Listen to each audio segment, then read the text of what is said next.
Now we're gonna visit a old shop and factory where they actually take the aloe fiber from the plant all the way to the cloth. Okay, so let's come with me.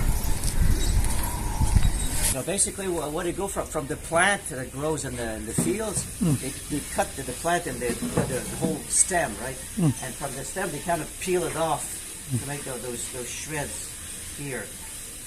Very rough shreds that are just peeled up from the plant itself. And then they boil it in like a steel drum like this, for example. They boil it for about 3 or 4 hours. And then after it's being boiled, then they have to let it cool and they wash it. They wash all the stuff that's not good, and they start doing the beating process with sticks or stones, and they beat it.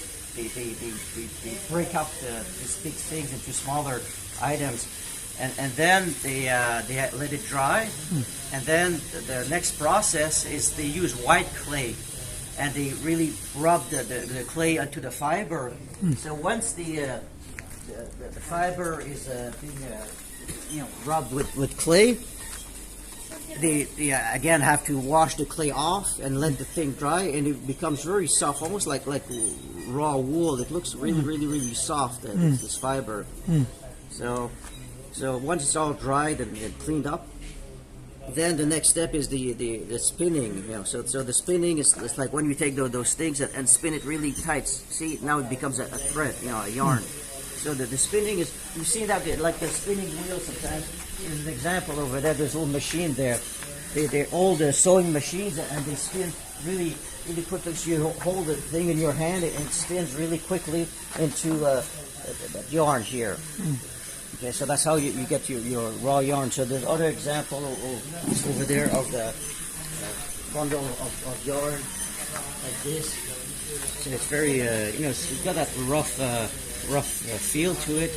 And then of course the final step is when you put it on the loom, like all those looms around here. And in some cases they mix it with other material. For example, here you'd have wool. So the color comes from wool, and the actual thread. This is all the horizontal is the actual aloe. So the vertical is all different colors of wool.